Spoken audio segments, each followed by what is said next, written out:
Okay, Bob, I'm stoked. Do you want to give a little brief intro and then we can just roll right in?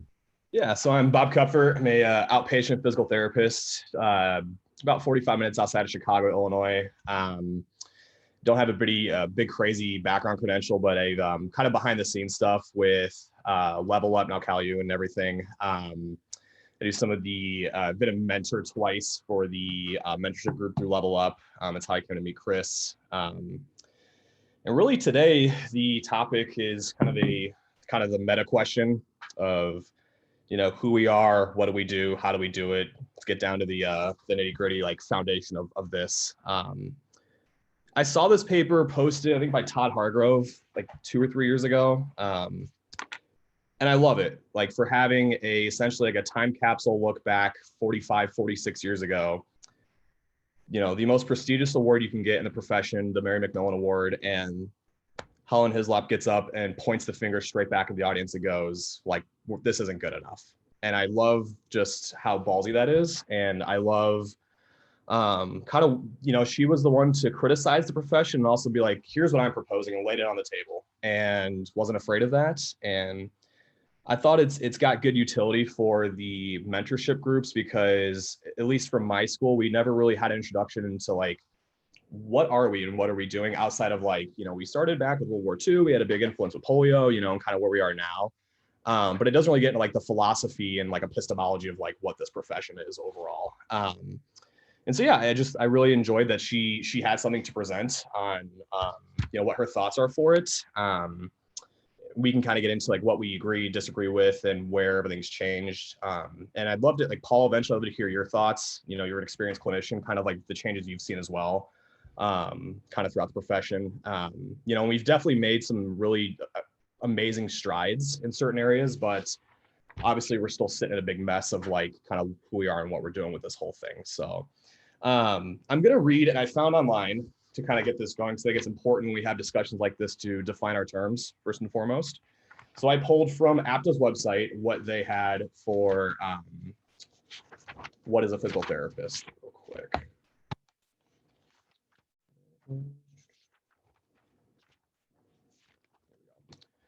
Physical therapists are movement experts who improve quality of life through prescribed exercise, hands-on care, and education. So that is coming from the foundation nationally for PTs in the US. So do we agree with that term? And if not, we will discuss that. I have created my own definition for, I gave this talk last weekend. I can propose that one and we can chisel that down and break it down and see if we can come to some sort of consensus on that. So again, physical therapists are movement experts who improve quality of life through prescribed exercise, hands-on care, and education. Does anyone disagree with that or not agree with any of the words used to describe us? The movement expert thing is the thing that comes up a lot, right? Yeah. Like what does it mean to be an expert? Is movement the only domain? And is the training to become a physical therapist true training in developing movement expertise? Yeah, and they don't even go on to define like what that even means either. It's I think, again, really missing the mark on, and also like, remember, like a lot of this conversation comes from like the outpatient realm. I feel like the majority of us are outpatient realm, and we forget that like there's inpatient PTs, there's peds, there's oncology, like home health, there's so many other fields too. And I feel like we tend to niche ourselves more towards the outpatient description. So yeah, I hate the phrase movement experts, to be quite frank. And also not going to like try to shit on the APTA too much with this, but like I think it's just kind of a low hanging fruit with what they're proposing overall. So the next part with that is improve quality of life through prescribed exercise, hands-on care, and education. Do you think those three descriptors encapsulate what we do and what we can offer people?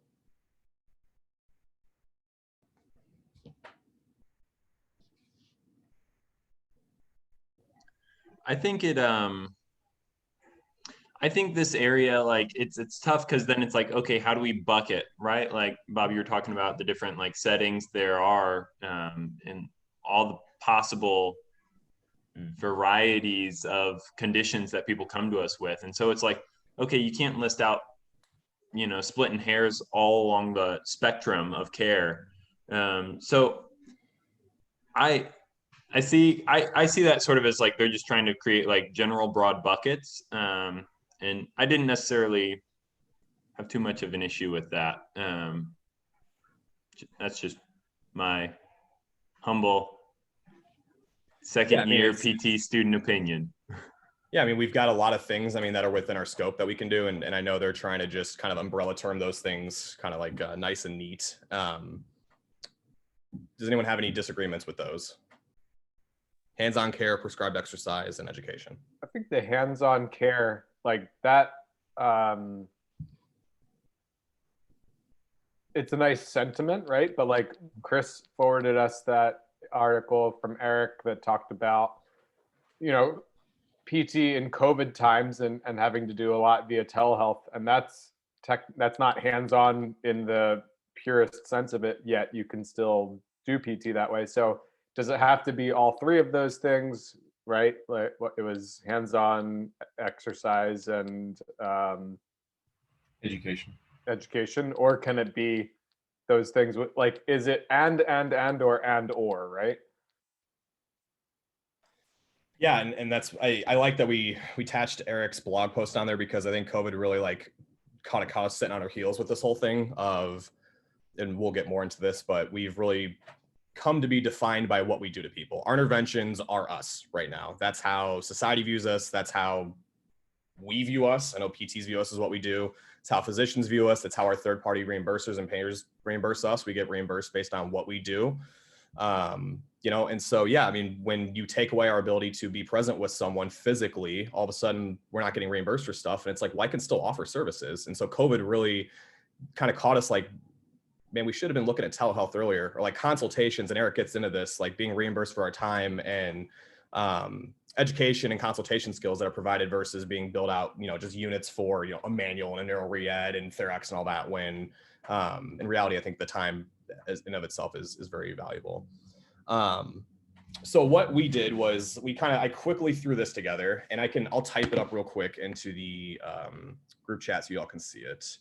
So,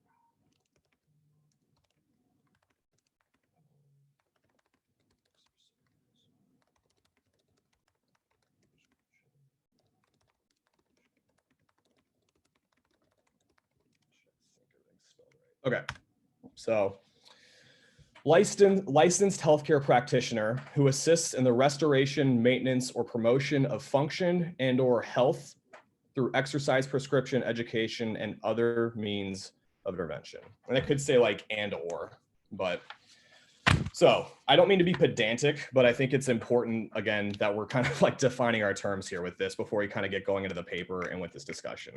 So what is everyone's thoughts with this one that I've proposed?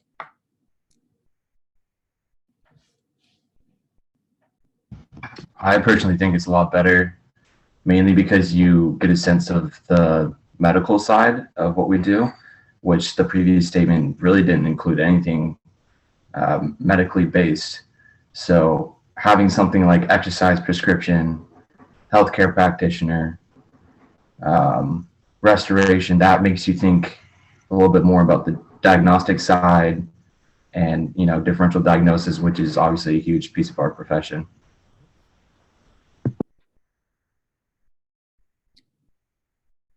Is it though? Is differential diagnosis a large part of our profession?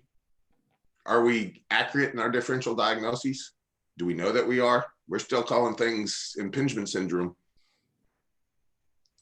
Would you say more of the would you say the prognosis may be more important than the like differential or diagnostic factors? That's where I would hang hat more. Okay. I could say that we obviously have issues with differential diagnosis within the musculoskeletal field. But I think differentiating between different systems is hopefully what we have a huge component of. But yeah, maybe it's the overlap of terminology that we use in MSK conditions, and we have a poor time defining those certain conditions. Right, but outside of musculoskeletal, if we're talking somebody that has a stroke, am I defining their diagnosis? Because usually when I see somebody who's got Parkinson's, I didn't say that they had Parkinson's, right? I mean, so to me, having a diagnosis doesn't really, other than some boundaries or some other kind of things, doesn't drive what all my interventions are. How they're functioning, how they're moving, what things they're determining, what task specifics they're trying to get back to. Those are the things that are going to drive kind of how I'm going to intervene. So I'm not so worried about what name I'm calling something. I'm seeing how it's presenting it and what interventions I have that can move them towards the task domain that they're trying to accomplish. So for me, that differential diagnosis term doesn't really mean a whole lot to me because it doesn't tell me how they're presenting to me. Right? How does Parkinson's present with this individual? That can be very, very wide, right? So a term doesn't necessarily tell me anything. That presentation tells me something much more. What I'm trying to look at that with this too is like, kind of like, where are we at? Like, where's our seat at the table? Like in the cogwheel of healthcare. So like, patient has low back pain, and kind of how would this whole experience for them look if the pain warranted further medical, intervention, and the old way was they go to a doctor, they may do some sort of injection, imaging, they get a script to come to PT. The script has, do this, do that, do this. They come to me, we do X, Y, and Z interventions. They may or may not get better. They may go back to the doctor, they may go home, and kind of life goes on. And, I think, some of the obviously very important steps with this was we've got direct access now, and I believe all 50 states has direct access, which is fantastic, and like there's research to back up the, function for that. And, cutting out that middle wheel and cutting out the over medicalization step of that, which was the, unnecessary imaging, the potential prescription of medication that may not be warranted, the time waiting to get into the office for the PT for that consultation intervention. Like it's a great thing. We've also got the doctorate now, so we can start kind of hand in hand with those. I believe this week or last week, it was at Montana or one of the Dakotas just got imaging proposed to for like within our scope. So, again, like if, we're trained and we think something's warranted to go get a look at, like that's fantastic. We like want to kind of strip away ourselves out of this, like the physician has to kind of dominate and oversee all of this, and we can be our own like autonomous, independent, say within the rehab and restoration field. And that doesn't mean the doctor still doesn't have a role in the person's experience with healthcare. I think it just redefines our terms. And so, I looked back at, I shadowed an ortho like 2 years ago, and I talked to Chris about this example during the mentorship. But, I'm standing in the room and this lady comes in, middle-aged, and she's like, I have knee pain. And it's your classic, the doc sitting there typing at the keyboard, asking her very vague questions about the knee pain, turns around, extension flexion with the knee, tests her MMT, kind of, assesses the joint line. She's tender there, goes back, types up the findings, there's no small talk, nothing like that. I'm watching the person, she's obviously like very anxious, she's in pain, doctor's giving her no feedback on what the findings mean and whatnot. And he goes, so we've got two options. You might have torn your meniscus, and we can image that to confirm. So we can order an MRI and we can see if you tore meniscus, or we can not do that and you can try some physical therapy. What are your thoughts on that? I'm standing in the room like a physical therapist, and she's just shell shocked at all that information given to her. Like, what does a torn meniscus even mean? Am I going to be okay? Like what is a meniscus? Can she financially even afford to get an MRI? What is physical therapy, whether she's had exposure to that or not, and she ended up saying, I want to take some time to kind of think about this. And that was a consultation. Left the room. And I was just like, what the fuck? Like, and that I'm comfortable saying, like generalizing that happens more often than not, And the other thing too, is you look at how other people phrase their interactions with us. And I don't know what chiropractors have done, but they've killed this. But when they get referred to by like the layperson, it's, I'm seeing a chiropractor. Like I have a chiropractor. And when I hear like PT get discussed, it is, I got physical therapy or I'm getting physical therapy. And then we've attached ourselves to our interventions that even like the physicians that are prescribing, writing the order for this are using that same terminology. Like, go get physical therapy, not like, have you consulted with a physical therapist? I think it really strips away what we can offer people.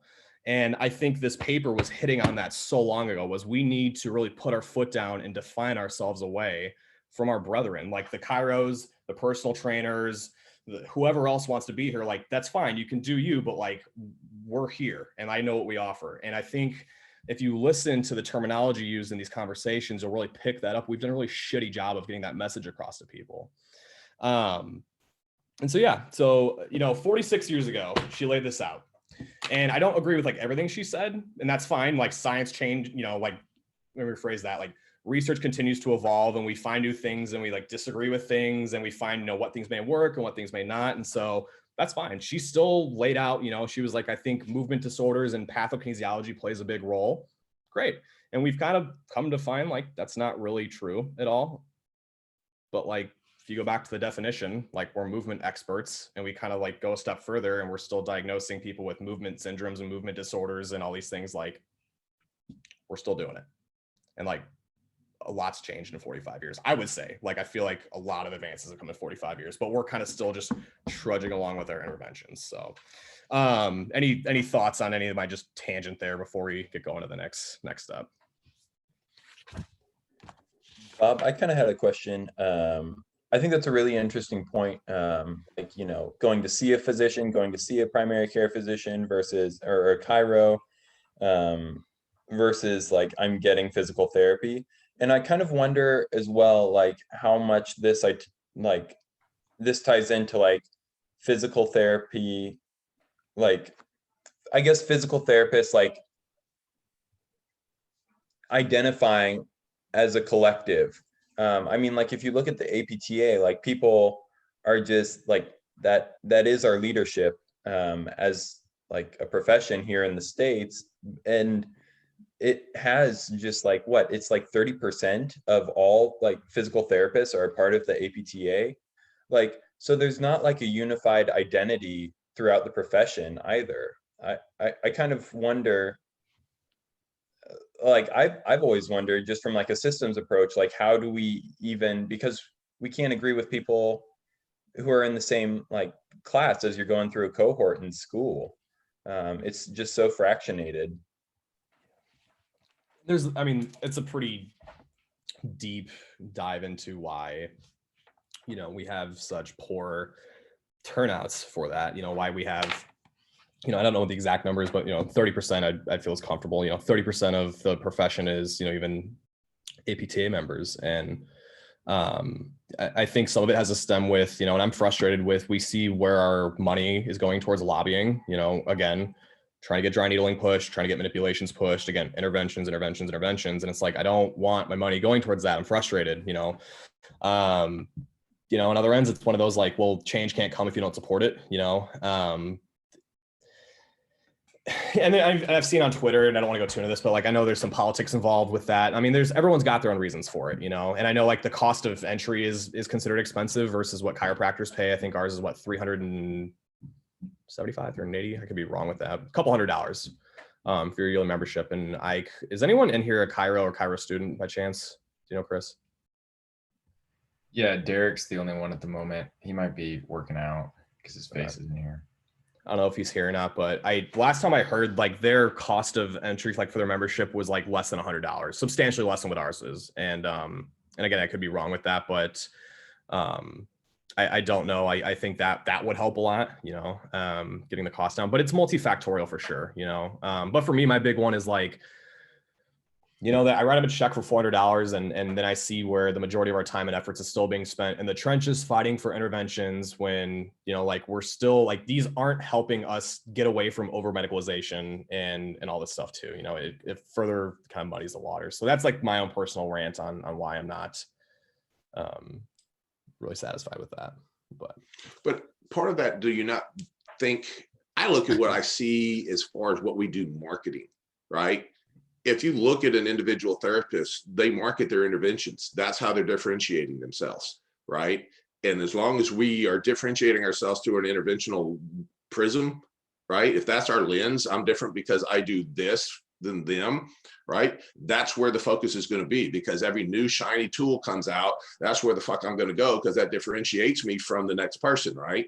And that's the differentiating is that we've lost the idea of we have this knowledge base and this thought process, and we're a critical thinker that walks us through, right? And I can guide you through this. We're not doing that. We're not coming as a human. We're coming in as an interventionalist, right? And that's what separates me from. And if you look at all the marketing online, that seems to be what everybody's thing is, right? And then even if we look at exercise as the intervention, I'm going to have them stand on the bow stool, juggle this shit, catch with their teeth while they're doing this shit, whatever the fuck it be, right? And you don't know necessarily the critical thinking. That may be perfectly logical for the task that they're going to go back to, but they're not giving all the nuance in context. You're just seeing the shiny little thing that they're doing, right? And that's what's selling. When you have a 5-second snippet to sell, intervention sells. I can't sell you on my critical thinking in a little snippet. So part of it is the medium in which we're marketing lends us to that. And then if that's the lens that we're going down, that's what they're going to push, because that's what people are utilizing to differentiate themselves, which I think we're in this little trap loop where that becomes what we're doing. Do you have ideas for how the like different ways of marketing? Because I see what you're saying, like this is how people are marketing, and then the public is perceiving that the PT is the intervention because each clinic says here are the things that we offer. But how do you get out of that cycle? And I get maybe we can look to the other professions like chiro. That doesn't seem to be a thing, right? I mean, I guess I don't know enough about chiropractic to say, but they have their own existential crisis going on. Are we going to be, just racking cracks, or are we going to be where we're doing some other kind of stuff, right? I mean, everybody has their shit, right? I lived with, a lot of orthopedic surgeons. They have their own shit. Are we supposed to be doing these surgeries on shoulders and knees, or are we not? Are we going to be doing this? They're having all these existential crises as well. You're just not in that box having that conversation with them, but they're all having those same things, right? Well, if I stop doing meniscectomies and I stop doing that, what's my earning potential going to be? Right. And like to Rob, Bob's thing, when he's in there with a orthopedic surgeon does not want to manage that case. Orthopedic surgeon is going, do I cut or do I not cut? If I don't cut, get the hell out of here. I don't have time to intervene on this. That's not my role. I'm a consulting surgeon. Is this surgical? Is this not? If not, get the hell out of my office. Somebody else will tell you what to do. If it's a cut, then I've made that determination. Those are the things that they want to be doing, because all of the orthopedic surgeons look at what my conversion rate is. I'm having to see 70 people a day to get a 10% conversion, which is 7 people to the table. I'd rather see 10 and convert 5, because I'm not as busy and I'm able to convert more and do what I want to do, which is being in the operating room. Everybody has their shit. Everybody's trying to figure it out. So I'm not sure we look to another profession. We've got to look in these kind of dialogues with young students that are coming up and making determinations of how do we want to present ourselves and how do we do that in a better way, because otherwise all we're doing is selling to the public the differentiations in this, as you said. And then we all just look like we're all the same fucking silly guy, right? We're all buying into the same bullshit and then pushing the same bullshit. And so it's how do we move that needle forward? And if I had that answer, I'd be up on the stage talking to people right now. I don't have that answer, right? And so that's the thing. We have that's why we have these discussions, and that's what it's going to take, is people really making personal decisions and acting locally, and that will lead to hopefully bigger things. Yeah, I mean, everyone's kind of got their own shit, like Paul was saying, and it's not sexy. I mean, the answer to this is not going to be the sexy new tool. This is going to be, and I had a mentee that was just kind of like, when we boiled it down to like how powerful education and like exercise prescription was, he was just like, that's it. And I was like, dude, it's a little more like kind of nuanced and detailed, and he just couldn't grasp it. I'm like, it's important and it's not sexy, but and he kind of felt like, I think he had an identity crisis when you boil it down to like, when you get really good at the fundamentals, that's what we're providing, and again, like I'm not the marketing guy, but I think we kind of have to shift the narrative more towards that. And I don't know how you present that on a commercial, radio, flyer, but it's got to be done. And we're going to keep falling into this loop that we're stuck in until we do that. And my girlfriend had PT a little less than a year ago. And I asked her how she went about, this is before we met. I asked her like how she went about like that whole process, and she was like, well, I didn't know if I want to do PT or chiro. And I just kind of did some research and thought about it. And the doctor had said, try PT. So I like trusted his recommendation. And then they ended up having a script pad for Athletico. And so she was like, I was joking around earlier, but like up here, Athleticos are like the Walgreens. Like there's one on every corner, like literally. And so she was like, which one do I go to? And so she went online and she said the one she ended up going to had more interventions listed on their site than the other one that was closer to her. And I was just like, fuck, you know? And she didn't get those interventions either, but you know, it's just, that is, again, that's like, if you have no working understanding of how to make these decisions, like that's what you're going to go towards is I do things, they've got more, I'll probably get better care that way, and yada, yada, yada from there. But look at the prescription pads that people use. Like if you've been in clinic for any time, we list all the potential interventions.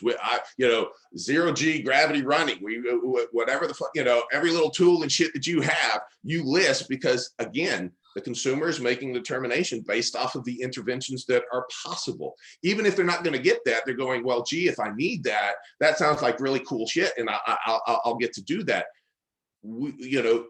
It's part of this comes down to, we have such poor health literacy and the shit that actually matters just across the board that it's really a hard sell, because people go, well, but diet, sleep, exercise, and education, one is not flashily, and two, I feel like I already do that, even though they really have no clue what that is, right? And so they want the next best thing. What's the bigger things, right? Because I'm already sleeping, I'm eating, I exercise, well, maybe. And then, they think they're already doing some of that stuff and it's not working. That's why I'm here, right? Or I got injured going to the trainer and doing this stuff. So I was already exercising. So exercise, how is that going to fix what's going on, right? Because they have such a non-nuanced understanding of that those are part of the problems. Is this is really big, because it's part of just how do we, one, as you said, sit at the table. But I think we need to be on the public health side of sitting at the table to educate publicly, because otherwise the interventions that we provide that are research-based in work, education, exercise, movement, whatever that be, right? Because I'm not even sure we need specific word exercise in there, because sometimes for people, it's just get out and freaking walk maybe as good as what you're going to do for some of this other stuff, right? Let's just get you moving again and broaden this scope a little bit. But we're not even at the table. You talk about social determinants of health. We're not part of those discussions typically. You talk at some of these things. We're not there, and we need to be there, because we should be the voice of part of that. Let's get people moving. Let's get people exercising, right? Type stuff. And we're not even at that table. So we've got to do a lot of work in a short time to get to those tables, because they're starting to really, move on some of this public health type stuff.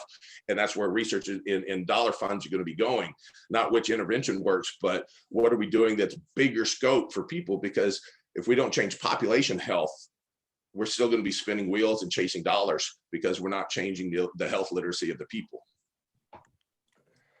Not to get too off the rails here, I was listening to Chad Cook's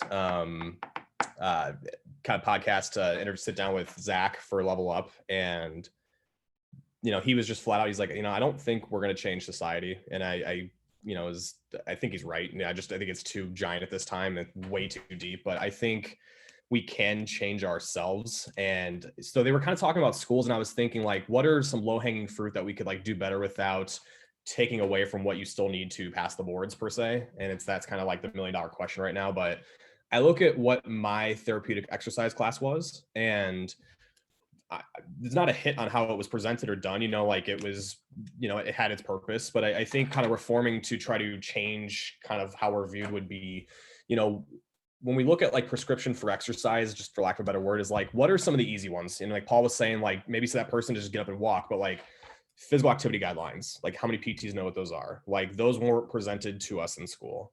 There's very, resistance training weekly, a lot of these ones that we can give to people, and then we can be the ones to determine how they can achieve those. Like what means can we get that in? I think that's where we can start to really do our magic there. That wasn't given to us, and I really think that's unfortunate, because those are ones that, when we go back to kind of like look for reimbursement, insurance companies like, what'd you do? And I can lay that out. Derek, I think, went on this one on his talk, but like that's a perfect example for a goal right there. Like, how are you going to fight me on that one? Like that person is now more active, meeting what that recommendation is daily. And we didn't get that education in school. And so I like looking at just like a Therex class, like you can do little things like that for like, how do we do general like consultations for people to get them more active? like I think would be just a very easy one. So going back to the paper here, she lays out several premises from which she thinks the like PT should be founded on. And, first one being pathokinesiology is the distinguishing clinical science of physical therapy. I don't think we all need to get too far into that one. Like, I don't think we all agree that we don't really, agree with that anymore. The profession has, research has showed that's not really the way we need to be going. But unfortunately, we're still doing that, and I see it daily. But the reason I brought this up was, anyone want to take a stab at, like, if we're giving this lecture right now, what would you say should be like first premise that the profession's founded off of? That is a whiskey question during coffee hour, if there ever was one. I want to hear what students think, because I have a different view of things a little bit. Bob, was the question what's it founded off of? Or yes, let me kind of repeat that there. So if you have the paper up under the topic, the subsection, what is physical therapy? She goes, therefore, I may present several premises upon which I believe such a philosophy for PT can be founded. Basic postulates, and she says, pathokinesiology is the distinguishing clinical science of physical therapy. It is the study of anatomy and physiology as they relate to abnormal human movement. It presents a theoretical basis broad enough to afford a rational explanation of human motion disorders. Physical therapy in this context contains a body of scientific and empiric thought that can be applied to the treatment of a wide variety of disorders. And I'm going to assume, is that being the first premise listed, she thought, she believed that was kind of the most important one to kind of build off of. So the question was, again, I don't want to assume, but I believe we all kind of like disagree with the pathokinesiology model and approach. But, for the students here, what would your first pillar of PT be? Like, what premise are we pulling from? So, like, what are we seeing in the clinic? Who are we interacting with? What are we doing? Like, what is number one? I actually think taking the second premise that she has, expanding on that more, might be a good first pillar of it, because that's talking about placing the role of exercise in health and disease and its proper scientific focus and perspective. I think if you were to expand upon that, obviously, because that's one short sentence, but I think that'd be a good first premise. So we've got, absolutely, like, unique privilege of placing role of exercise in health and disease and whatnot in perspective. She mentioned kind of earlier too, like, we are in a very unique position. We have kind of some characteristics of the profession that others don't have. And I wanted to kind of see, like, what do we do, or what are we afforded differently than other professions? So, like, chiro, personal training are like the two kind of like easy ones out there. Like, the position that we're in, what can we do differently than them, like, to like services wise to offer a patient? Yeah, I was kind of earlier this semester, I was talking to Chris about like how we differentiate ourselves. Like, if we want to swing more in towards like exercise and like programming and things like that, how do we differentiate from like a strength and conditioning coach or a personal trainer? And I think that, like, one thing we have that we might be missing the boat on is like saying that, okay, we have this context of knowledge for like medical conditions and how that like plays into like how that might affect like exercise, like resistance training. We kind of have a little bit more there.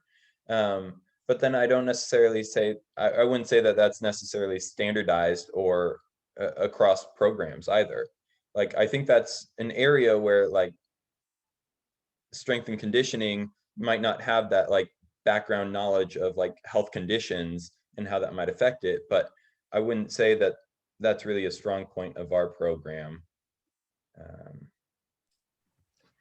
Yeah, I would say I just have trouble, like, because one of our geriatric professor, she's not a geriatric teacher, she's a geriatric herself. The first semester, she was like, what differentiates us from personal trainers, or she was like, this is what differentiates us. And I just like would cringe because it's this like in her eyes like a hierarchy of we're better. And to me it's like the only difference I see with a lot of the professions is just the settings in which we can practice in. Like personal trainers can't really, you know, be in an acute care setting or do home health, but the interventions that I may do in certain settings aren't inherently any different. So I don't know. I just have a hard time trying to feel like I need to force myself to feel like I need to differentiate between like a chiro or a personal trainer or coach. I think again, though, you just narrowed it down by what our interventions are, right? So we just circle back to, are we our interventions and where we're doing that, right? So I would say the way that we're different is we're from birth to death across multiple neurologic, physiologic, different domains that the individual has. We should have that broad-based knowledge in making our interventions of choice, whatever they be and wherever they be. Where some of these others, athletic trainers in a musculoskeletal, not immediately post-op world, do a very damn good job in my experience with people, right? Personal trainers and general pop and getting people moving probably do a very damn good job in that, right? I mean, I did that for years as part of how I got beer money in college and all that stuff, right? And I did good interventions with those people, right? All those kind of things, but I didn't have the scope of knowledge. If somebody comes in with Parkinson's, I'm not understanding how I'm going to be altering that. Now we have Google and stuff and I can go look it up, but I haven't been educated. So our scope of education and our breadth of knowledge is different, right? And we do have different domains that we learn from that those people have. When people sit for the SES, I've got, you know, multiple people that I've taken through and helped. The OCS, most of them have no problems with. The SES, they have problems with because it's a domain of what do you do in the gym and how do you clean it, right? They don't have that. What do you do with skin conditions? Well, we didn't really go into a lot of that in the orthopedic world, right? We didn't do all that stuff. But in the sports world, because it's like the athletic training domain, they had to really study up on things that maybe got just a touch in school, but didn't really do. And so many of them didn't pass the first time when they went through with the SES because it wasn't in. When lightning strikes, how long do you have to wait before you can get back onto the field? Anybody? That's a test question. You have to know that stuff in the sports world, right? So those are things that domain-wise, educationally, we may have touched on, and we have this broad base, but we don't all know it in our head, right? And that's part of it is I'm not a neuro expert, whether or not constraint theory and you know, making them use the arm while the other one's constrained is the new thing or the best thing. I can't tell you in that neuro world, right? But I can do things in my orthopedic world that they're not going to necessarily know. But we have that breadth of knowledge in those different scopes and those different areas. PDs, pediatric interventions, that's going to be a different world than what, you know, a strength and conditioning person is going to understand, right? So we have this breadth of knowledge and we just don't do a good job of positioning ourselves as we have a broader understanding of kind of how these anatomy, physiology and things in part on your ability to move and do things within space, which is really where we kind of interact. And like her bio, you know, pathokinesiology focused kind of stuff, biomechanics do matter because how do we change things? We do the constraints to change the biomechanics, so we're changing loads, and so we're doing that. So we still need that basic kinesiology kind of understanding of things, of how we're going to get people moving. But we now have a different understanding of what brain plasticity is. We now have a different focus, and we're bringing all of that knowledge base into how we're doing this. 9 times out of 10, we're training the brain, right? We're allowing it to express things that the muscle may inherently do. Otherwise, how did the mom lift the car and not rip her muscles and break her bones? She had that capacity. She's just never been able to express it until she was ramped up enough to be able to lift the car off of her baby. Because if it wasn't there, muscles would have ripped, bones would have broke, everything else would have gone. That was inherent in that. So the brain is oftentimes what we're training. So we're learning that we're getting different changes as we're going. And for us, I think as a profession, we have to really focus back on what is the breadth of our knowledge and how can we apply that within our generalized scopes. That's what leads to the choice of interventions. And I think we have a broader choice of where we can intervene and what those interventions are than other people, right? And that should be part of that scope. And Derek may be able to tell me that, you know, higher education has that broad, same breadth and that same neurologic and all those other kind of physiologic basis, but I'm not sure that that's true. At least most of the chiros that I know, that's not how they function.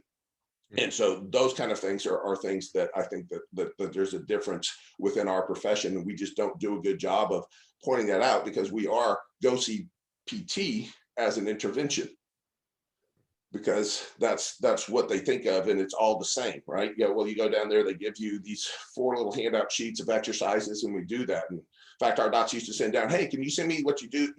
Send me an exercise for low back pain. Oh, fuck. What's their condition? What's this? What's that? There's so many questions right before we can even get into that. Is that even appropriate at this point? Just because, and so, luckily in our state, we could always fight back and go, a doc, without an evaluation, I can't give somebody an exercise if they're injured. I have to do that evaluation by law. So I could tell them, it's not me saying no to you, doc. It's me saying, unless I've done an intervention or an initial eval, I can't do an intervention on that person if they're in pain. Now, if they're not painful, but they're seeing you, so obviously they are, so I can't do that even under your order, doc. That's not how it works. I have my own license, right? So those kind of things, and having those discussions. But I think our breadth of knowledge is different. So let me add, or maybe summarize kind of some of the points that Paul has made. Is like, this goes back to how we market ourselves, because ultimately we need to be able to define what our domains are. And the way I see it is, we apply that biopsychosocial model to restore function of different bodily systems. So we can take our knowledge, like the brain, nervous system, cardiovascular, whatever it is, and apply it, even if we're just working in an outpatient setting, or if we're working in one setting, at least we could have a unique case come through our door, and we still would have a good enough approach on how to help them. So how do we put that in an advertisement? How do we put that on paper? Yeah, like how do we package and market that? I think kind of like we keep doing this with this whole thing, but it gets down to like, okay, so what's our niche? Like, how do we separate from those other ones? And Paul really just nailed that. And I think it's, if there is a loss of function or quality of life, like, I think that's where we can start to step in, is like a loss of function. And we kind of got off the rails on, I did this, we talked about this on Sunday, and the mentorship was like, where does pain fit into this? I feel like every talk comes back to pain's $1 million, one, but like, where does pain fit in? And I'll ask the group, like, if a person comes in and they've got pain, you should be kind of prying at like, so what can't you do with this? Even your general, like, I've been over and I got the stab in the back, I've got low back pain, radicular symptoms down the leg. All right. Does it hurt to sit? Does it hurt to stand? Does it hurt to walk? Yep. Okay, perfect. We've got function. I can go from there. And I would argue, if they came in with pain and like, there just was like, I can do everything I want, like there just isn't functional deficit, I don't know if I'm the best person to be seeing you, what's everyone's thoughts on that? If someone comes in, if you see someone with pain, there is no loss of functional, there's no functional deviation, no lost quality of life, other than like, I've got back pain. And I know this is a very loaded question, but like, they come in and there's nothing that you can say like, I don't have a problem like picking up my grandson or this, that, or the other. Like, do we still go forward with that? Like, are we still within the constraints we're trying to apply to our profession via like our philosophy? Yeah, I think this is like a loaded question, and also a really gray area, right? I mean, it's kind of like, once we made pain one of the vital signs, and it's in so many of our outcome measures, but if functionally they can still do everything, like they're not reporting any like deficits there. But then I also think, okay, if it's concerning enough for them to come in to a physical therapy clinic, like there's already like a selection bias there, like they feel like, and this kind of ties in, Nick was talking about like the biopsychosocial model, you've already selected a population that feels like they are not incapable, but that maybe they need assistance in navigating or managing the symptoms that they're having. So I think that there are still things that we can offer that person that can help them, maybe not lessen their symptoms, but maybe better understand what they're experiencing. Not that we have all the answers, but sort of like filling that that need, or that perceived need that even drew them to the door. Who would you refer them to if you said this wasn't, I don't think I can, my scope of practice can't, you have no functional limitations.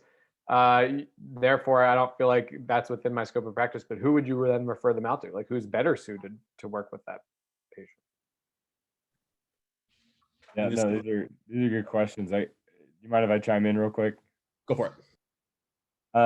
I guess I initially think of, okay, so maybe they don't have functional deficits that you're seeing on the surface. They're obviously concerned about this thing for some reason. If they're concerned about it now, it's going to be a concern in the future. How old is this guy? What does he want to do in the future when he gets older? Does he want to play with his grandkids? What do you want to do in life?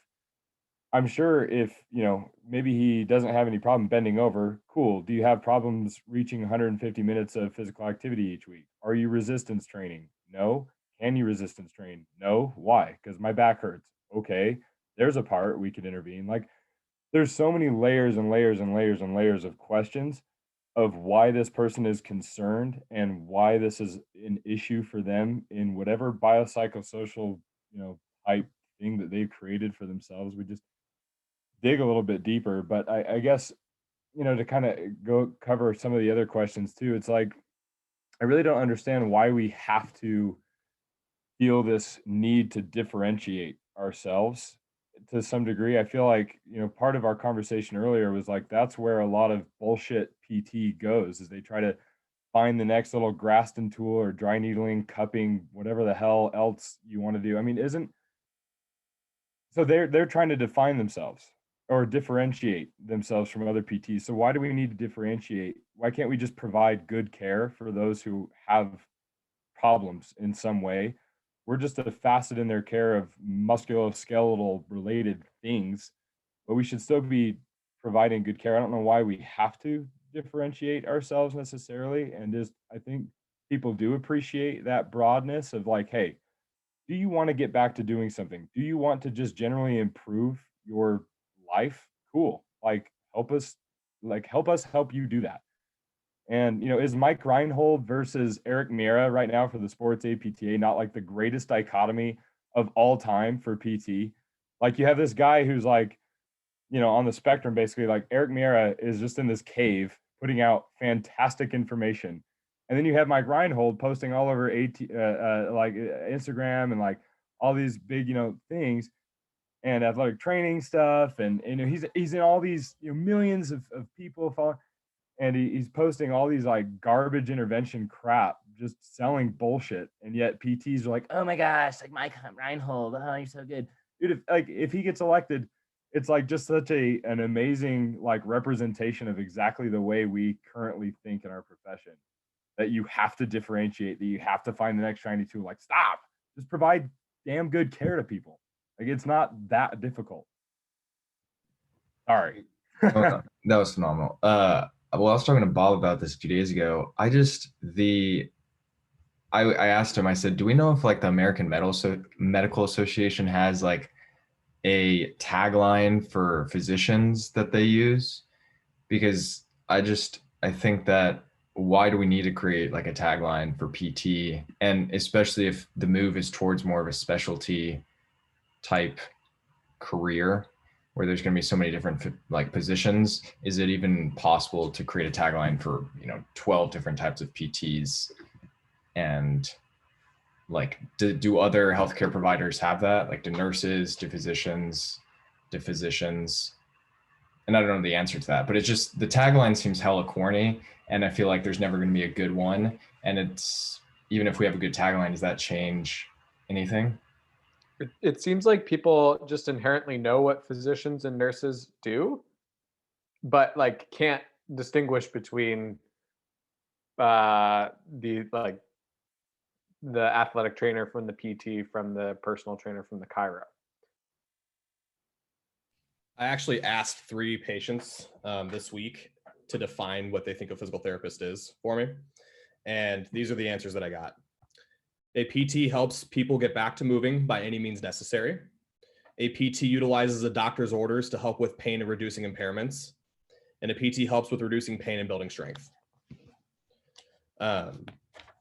I would also like hate to see like what an orthopedic surgeon would give their like definition like of us. And I know there's some very like good ones out there, but generally again, it's back to like I do things to said person. But Bob, going off that, I mean, if a primary care physician asked 3 of his patients, there'd probably be 3 completely different answers. Like my PCP gives me drugs, my PCP checks in on, like, I bet there's not going to be a homogenous answer for any healthcare provider. No, and there's not going to be like, I wouldn't want everyone to just spit out the same, thing. I just think it's, the second one there of like, I do a doctor's orders, like think about the nuance in that discussion of like, how many things, how do we get to that answer, for that person?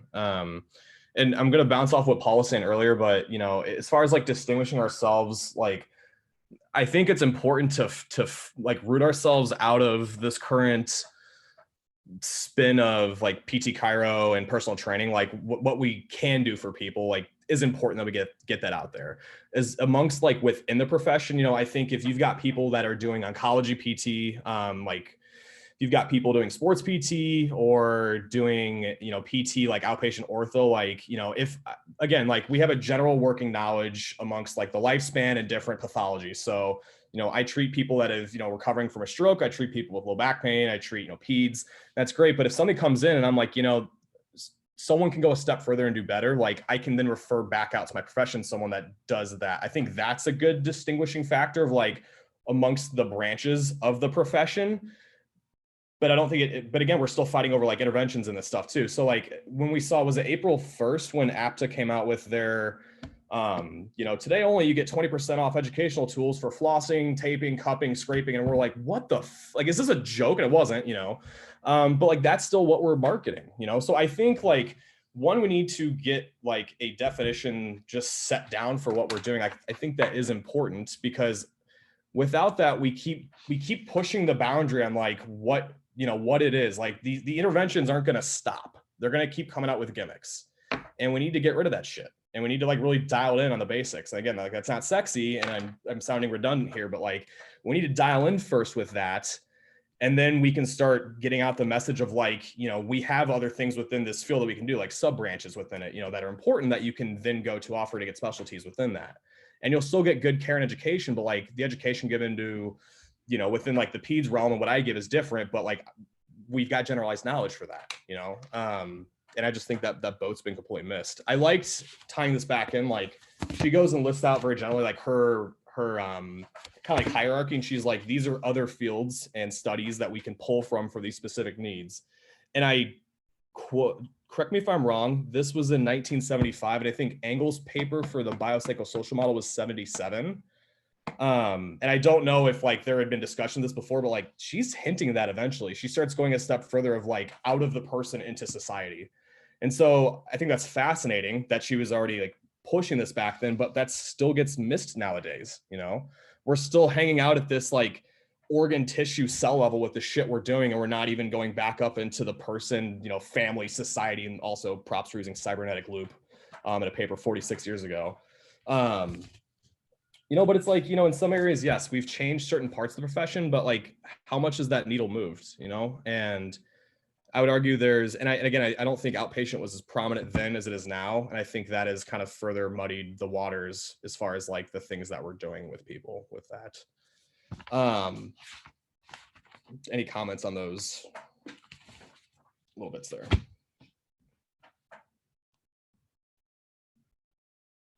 Have any of you considered how we're defining by what we think we do or where we think our knowledge base is, but we might also want to look at both what those things are, but what the patient is actually needing from us, right? I mean, I kind of look at things through a lens of my patient needs a level of autonomy, they need a level of belonging, and they need something that they're, a restoration of what they're passionate about or a cause, right?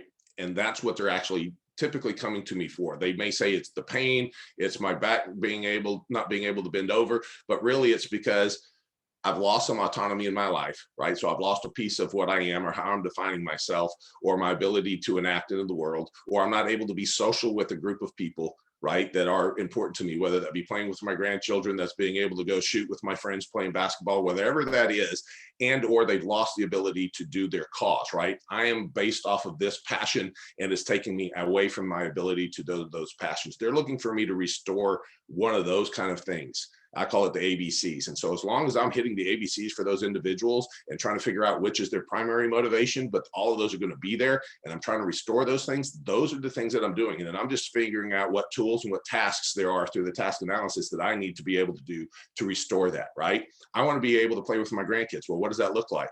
Well, I need to be able to get down, up and down from the ground. I need to be able to crawl around. I need to be able to lift whatever they weigh. I need to be able to, right? So what are those tasks? And now I'm doing that. What is that doing that? It's giving them agency so that now I can take the babies by themselves. It's giving them belonging. And if that's their cause, their passion is their grandchildren, I've given them the ABCs, and that's what they're actually coming to me for, not because their knee hurts. They're coming because it's causing them to lose something. And so how do we define ourselves also through the prism of the patient, because that's where the marketing really hits the road if we're looking at it through that idea, right?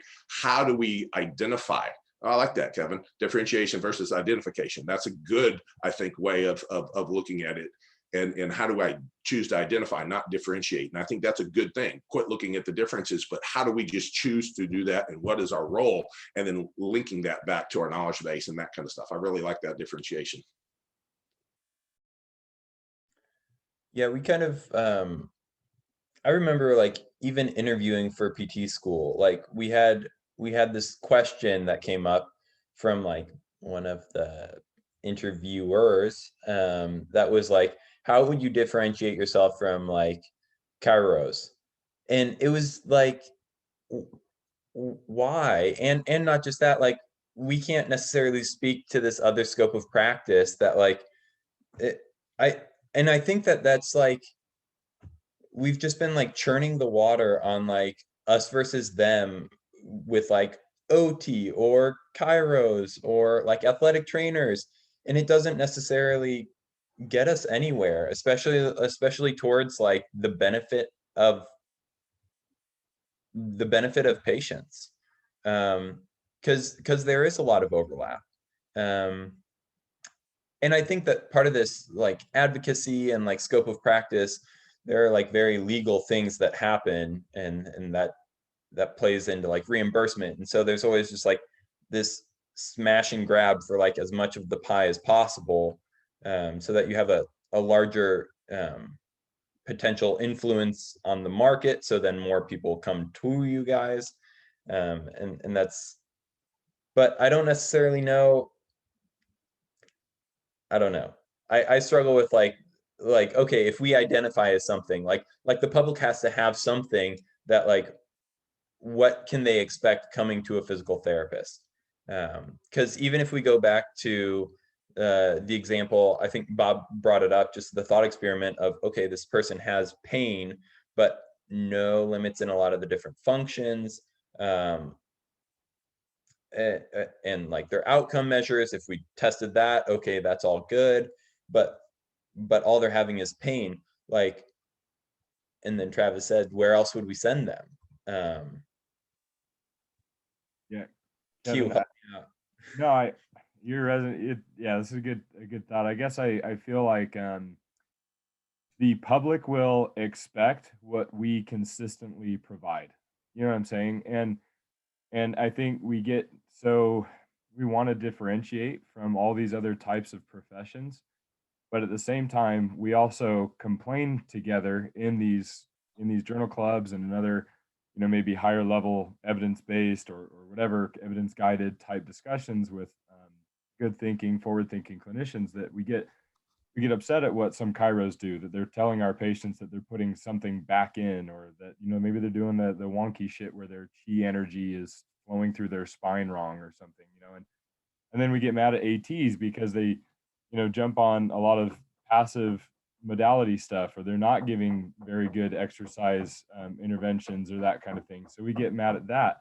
And, we constantly are in these silos and trying to battle with different other professions, when in reality, all we really want as good clinicians is to land on good care. We just want to provide good musculoskeletal, in our kind of realm, mostly musculoskeletal related type care. And like Paul was saying, just getting someone back to the level of function for whatever meaning in life that that provides, or whatever belonging that had for them. And what are these like causes? Like, what does that give you in return if you improve that function, or what does it take away from you if you don't? You know, when weighing these things out, I think we all just want to provide better care in general. And you know, I don't know why. I don't know. It's just it's a conundrum to me that we try so hard and fight so hard to differentiate ourselves from other professions, but yet we also get mad at other professions for not doing the right thing. So like, wouldn't we want to actually maybe come together a little bit more on a lot of this stuff? Like, instead of just like, oh, you guys do shit and you guys do shit and we're better than you, but like they're gonna still do their shit if we don't address that. And I don't think you can do that at a grand level anytime soon. I think, you know, people like Bob, you know, the Level Up, you know, initiative, all that. I mean, most of that message is just lifting where you stand, just creating the best environment and the best care that you can provide as an individual where you are, and eventually things will move in the right direction. But again, I think people will generally expect what you consistently provide, and that's all you can do, man. We can't. The reason why it sucks is because society kind of sucks sometimes. You know, people buy into bullshit really easy. That's just, it's human nature. Like, okay, there's a good podcast with Greg Knuckles on the barbell medicine one, and he kind of talks about this, that like, you know, you can't really change the way people think about like exercise and fitness just overnight in this grand scale. Like, people always have bought into bullshit and they always will. So just lift where you stand and do the best thing you can do. And I think, you know, over time we'll build that identity. And if anything, isn't it a blessing that we can you know, differentiate ourselves in a way just by providing that level of care, that we're not doing the cupping, we're not doing the dry needling, like, and I don't mean us as PTs as collectively, I mean us on this call. I mean other, you know, clinicians and providers who care about this stuff the same way we do. I mean, that's freaking awesome, man. Like, we are just by nature already differentiating ourselves and bringing such a higher level of care and value to people, and those people will know, they'll tell people, we'll have a wave of effect in our own little circles, and you just keep building up enough of that. I think that's where, you know, more at a grassroots level, that some of this stuff changes. So, you know, I don't know. I don't think there's anything major that we can do other than just do the very damn fucking best you can do in your own sphere, and keep pushing forward, man. That's part of the whole Level Up deal. Q, going off that, I'm glad you brought up the Greg thing, because I think even Greg, I think, said in that podcast, he was like, Jordan, I think you're going to disagree with me, because I think Jordan's of the aspect in barbell medicine in general is like this very large outreach and potentially like fighting misinformation, where I think Greg is very much like, I'm going to take personal responsibility for what I do and not care a ton about like the rest of social media. And I feel like both need to happen. But the big vibe I got from the Not So Impossible Dream is more so of like the aspect of personal responsibility on the clinician and on the profession, and less so on like counteracting misinformation from other healthcare professions. And maybe that's because it was like from 1,000 years ago and they didn't have to deal with it yet. But I really like that perspective that you're saying, Q, of like, why don't we just focus on providing really high quality on a clinician to clinician level? And because that's way more within our own control than trying to bash on other professions or change like the APTA profession or society's view on us, where we can very much change our day-to-day practice with our patients. Well, I want to tail off of that, because, you know, part of that is we have our true circle of control, right? Well, then we have kind of a sphere of influence, right? And then we have shit that it's not in our control. We own what we do, right? And so we should all be very judicious in owning what we do, right? And being good with that. But there is a sphere of influence, and it works both ways, right? So the APTA can fuck you and what you want to do if you're not having a voice in it and doing some other kind of things, right? So we need to be aware that that influence is on both sides. We should be helping to navigate that through our influence within that organization, because it could negatively influence what we're trying to do as well. So we have to be active to a degree in that. And that's that it's not a dichotomy, it's really a scale. When do we push? When do we do? Where do we just focus on this versus that, right? It's not either or. Both really need to be going on to different degrees based off of your position, where you are, what influence you have, what kind of reach you have. Some people have great social media reach and can be doing different things. Other people are just going to have their local community of people, but we need to be influencing people as well as owning our own, right? And the best way is really walk your walk, but then influence other people, because otherwise you can have things that are going to limit your capacity. Right now in the insurance world, at least, we have narrowing bandwidth of what's getting paid, what dollar figures you're going to get there, what all that is, right? And so we're shrinking a pie, and there's going to be a harder and harder fight over that pie slice that's there. Right? That's going to be part of it. So how do we broaden that pie? Maybe it is going into physical activity. Maybe it is, because my dad grew up in a world where he's like, we got to stop fighting over the slice of pie and just make the fucking pie bigger.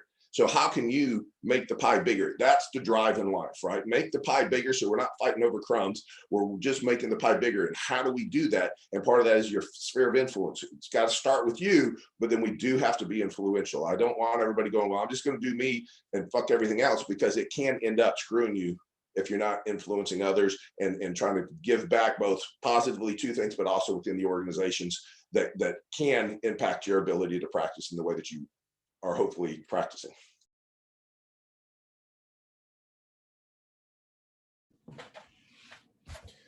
So the next thing that we kind of go based off of that is like kind of like fast forwarding to like here we are now. And I like asking the students, like, if you had the luxury of giving this talk right now, what would you say like on the kind of current states of the profession, you know? And I know and we're kind of talking, it's easy to shit on everything, but I think there is a lot of good being done out there. And we've kind of talked about some of the advancements we have made, but kind of, and I'll pose this to the students, but like, what would you say is the state of the profession right now? And what would you like to see change? Whether it's realistic or not realistic, but like, you know, how would you give this talk currently?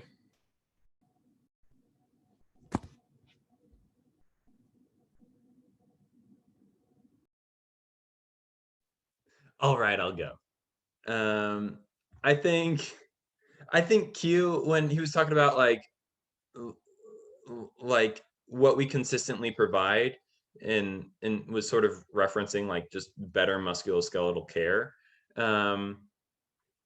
like and so if that's consistent, is that synonymous with like standard of care? And I know this is like a little pedantic, but then in my mind I'm like, okay, if standard of care needs to be improved, where does that happen? Because there's so much variability in our cohort alone of what that means. So I think that like from each school, and I think it's nice that it's not as uniform as maybe like med school. I mean, those programs seem pretty regimented, just from who I've talked to, but as I think there's too much variability in school from profession, from like university to university, from programs, but then also even in the messaging of like the curriculum that we're provided, the information we're given in class, there's not a consensus on what a better standard of care would be. So I'm kind of lost in school. That's why I'm on this call today. Yeah, I would add Kevin. I mean, we're in the same cohort, so we're dealing with the same shit. But like, it's hard to answer your question, Bob, for the state of the profession, because I'm not in the profession yet. But from the state of academia, I don't even know where you would start just from a change perspective, because there's so many contributing factors to how do you admit students into a program that want more than just like a stable-ish career and can get really good grades, and how do you like promote critical thinking in a program, and how do you like, I don't know, I really have no clue what to say about the certain state of the profession, but the current state of academia, I just think it's really tough to foster really solid new grads based off of how things are being structured. So I'd say it's kind of a bleak state of the academic side of PT. Do you think that's because the The faculty are, for simplicity, there's the old school and the new school of PT. And 30 years from now, when people who are in PT school now become, maybe not even, maybe 10 or 20 years, right? Like that could change because the old guard is retiring and the newer brand of clinician is becoming the PT faculty that's educating the new cohort. Or is that something that could happen more naturally, or is there like something that has to be done to make that change happen? I know, like for my program, sorry if I cut you off there, Q.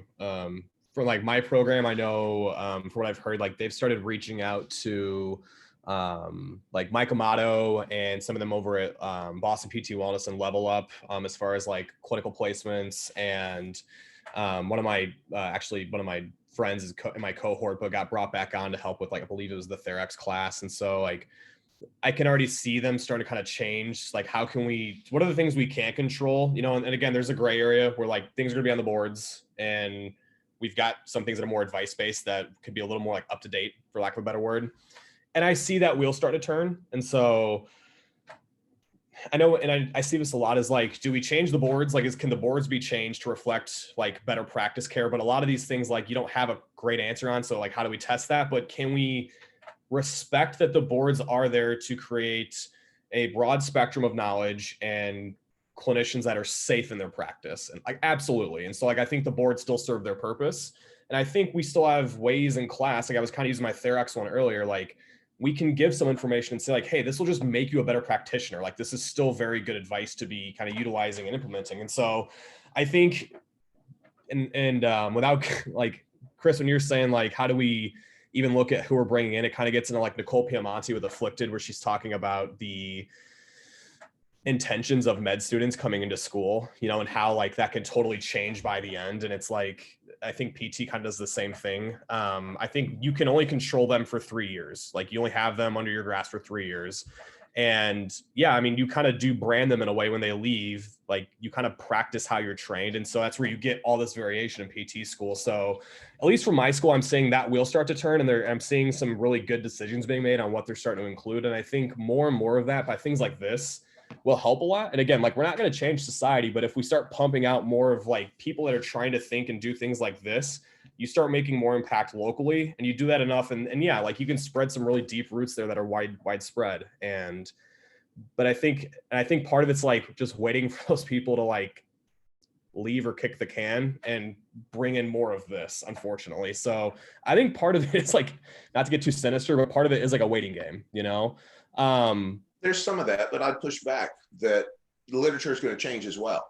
And so if the people that are coming in are stuck in their same thought process in 20 years, they're still going to be 20 years behind, right? You have to have people that are willing to consistently stay with the new literature and consistently move with that. And when you're teaching to a board that may not, test writing takes 5 years before a good test is written. So you're at least 5 years behind, and it may stay on the test for another 10. And so it may be out of date, right? So if the new group coming in isn't staying up to date, and that's an expectation, but that's not necessarily what happens in academia, right? Once I've got a certain level of credentialing, and once I've got my status of tenured or whatever it is, I'm not under the same pressures. I may be doing research in my very narrow bandwidth. And so I think part of it is we have to understand that education's goal is minimal effective dose. I've got a broad domain, and I'm just giving you a minimal effective dose so that you're not doing any harm basically in any of these areas, but it's going to be on to you to move forward. I went to the school that Chris and Kevin went to, but many years ago, right? And our professors basically just said, look, we're teaching you where to find and how to think about what information is going to be there, because what we're teaching you now, is not going to be valid in years to come, right? So what we're teaching you is really where you need to go looking. In those days, we didn't have everything come to our computer. You had to go back into the stacks and actually make Xerox copies of articles and do all that kind of stuff, right? And so we had to actually go dig for the information a little bit differently. But you had to, and that's what they taught you. And then how do you look at a paper and how do you know whether or not that's good? That's what they were really focusing on. We still had stuff that we had to pass for the test, but they're like, this stuff here is going to change. Just know that it's going to change. And if you're not looking to consistently learn, you're going to fall behind and you're not going to be relevant. And that was really the message that came through. And I think med school does a really good job of emphasizing, like, by the time you're out of here, most of this shit's going to be already turned over, you know? And so, like, you're going to have to take the onus on yourself to, like, go seek that out. And I think they do a good job versus, like, at least when I was in school, like, it gets presented, but, like, the seriousness of that wasn't really portrayed as much as, like, this is a class you have to take to get your degree. It wasn't like, this shit's constantly updating, you know? And you need to be seeking this out because you're going to be stuck way behind versus like this, oh, I have to do a PICO and I have to go find all this stuff. And like, what is it? And like, again, like how the message is delivered wasn't there. But I think, you know, like, I think there's a good foundation for it. But I think that we're kind of leaving school with like, we've got all the answers figured out. You know, that's kind of like the message that was portrayed by me is like, we kind of know how to solve this. And it was more of the pathokinesiological approach. But it's find the problem, fix it with this tool, and then you're good to go. And that's, again, that's not, I don't agree with that. But yeah, I think how it's delivered to students. I mean, like we're starting to do it, but the how is not really being portrayed, at least what I saw. So I think can I add on to that real quick? Yeah, absolutely. That last point of the seriousness of the matter. So Kevin and I both have like 3 more weeks until we're done. And then we pretty much have the whole last year of clinical rotations. For me, it's like, how is, you know, all 40 of my classmates, how are they not like having intense anxiety and shitting their pants, knowing that in 3 weeks, this is all the information you're going to get? And I think that seriousness is not brought into each class saying like, this is just the beginning of your understanding of these topics or of practice. And a lot of the faculty, like we'll have mock patients and they'll be like, you know more than you think. And it's almost like this reassurance, which is nice and comforting, but it's not this like, this mindset of this is a starting point, this is where we're going to move forward. It's almost like, you know, so much, you're going to go in a clinic and you're new grad, and it feels like this, like they're landing and they're staying there instead of this like you're about to start. And that's what I've noticed. I'm like, all right, in 3 weeks, why isn't everyone else panicking? I don't fucking know. But no professors have had that caveat of like, this is by no means the end. And yeah, a little scary. Like a kick in the ass, kind of like of the seriousness of that situation of like, again, we've got you enough to not hurt people.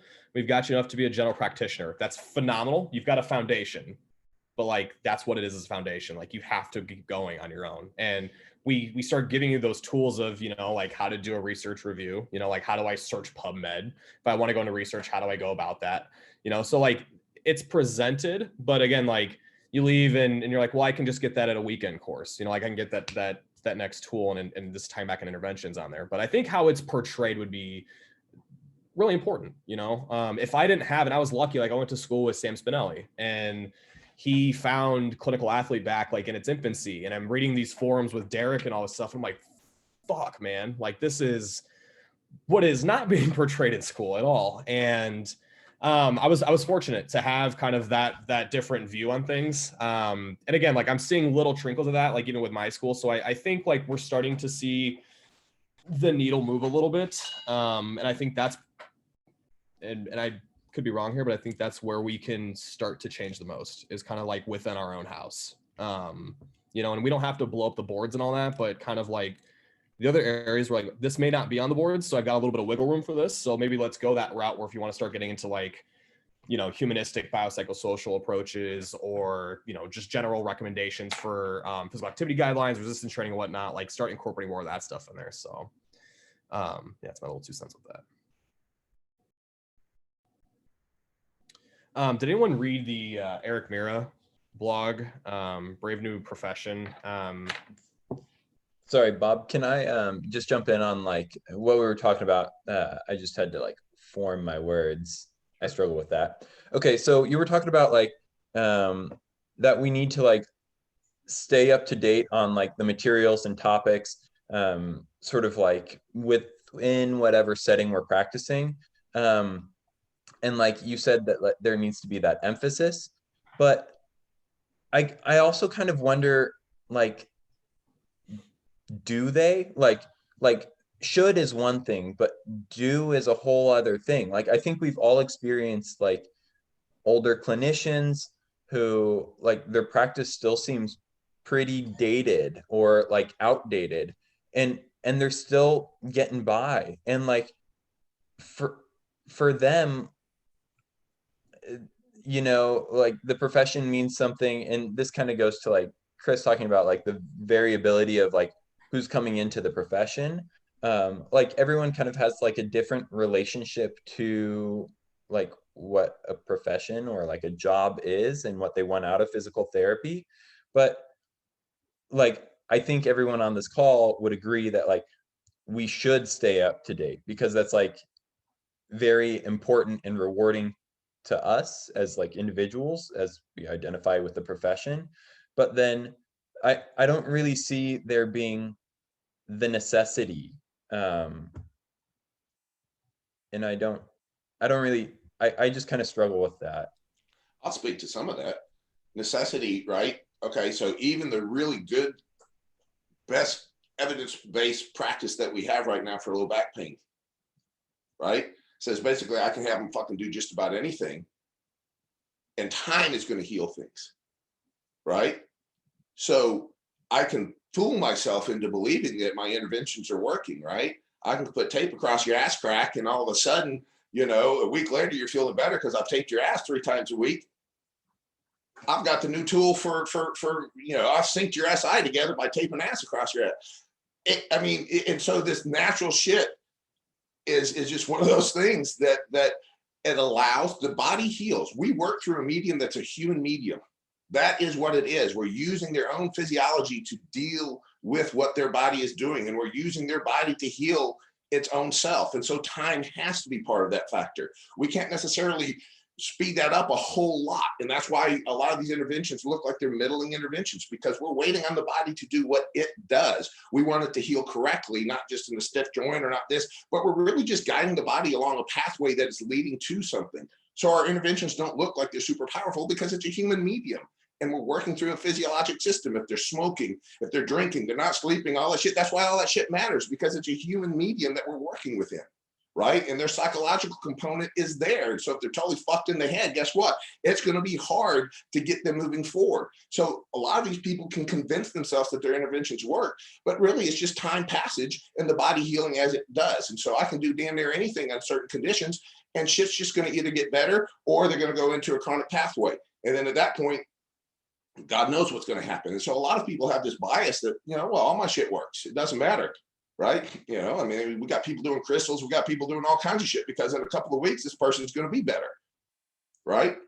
So does it matter? Those are arguments that we have to look at, and how do we best do that, right? So that's why we want objective measures. That's why we want to be talking about, are you getting your 150 hours a week, and are you lifting, and are you doing some of these other kind of things? Some of the base things that we know that do have some impact on long-term health and stuff, we need to be involved in that, and we need to be in putting that into our practices and moving that and building that into structures within our practice, so that we're making sure that we're building better functional humans and giving that system the best opportunity for all of its future issues that it's going to have, right, to heal. Because if they're doing all these other things bad, they're setting their system up for further failure, and we're lowering that base level of their function, right? And we should be pushing that function as high as we can, giving them as much envelope between dysfunction and function as we can, and doing that in a way that's objectively data driven, right? And that we know. Because if you think that you're healing something, you're not. The fucking body is doing it, and you're just along for the path and trying to guide it to where they're meeting their task demands. That's all you're doing. And Kevin, were you getting, like, with your point, were you getting at like what's the incentive of like why should the school give a shit to like go that route? Were you going there or not really? I mean, we could go with like what's the incentive for, I guess, programs, but also I was thinking about like clinicians, like you can come out and practice pretty, like you don't have to be up to date on like a lot of things. We're just waiting in like this, a lot of our treatment is non-specific effects, like Paul was talking, like there's a lot of like physiological things that benefit the outcome of a patient, but I don't necessarily see like the incentive. And like on a large scale for people, like it has to be like an intrinsic, like we want to stay up to date. Like there's not really a punishment system. I don't even know if that's the right word. And like Chris and I have talked about this with like going and getting like your OCS or something like that. Like the incentive of like greater reimbursement rates isn't necessarily there, or like I don't know, it's just it's tough because from like a profession side, you can get by with passing boards and then chilling. And if we're talking like standard of care, I think that's but nothing will lead tough. to burnout faster than just mailing the shit in. Mm-hmm. It really will.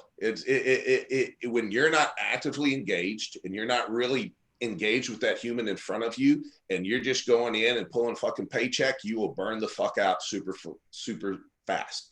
And a lot of that nihilistic aspects and all that other kind of stuff, nothing matters, all this other kind of stuff, that's because those people aren't really engaged. When you're engaged with that person in front of you, both that, but also in your educational aspect, you're learning that you're getting more questions than you're getting answers.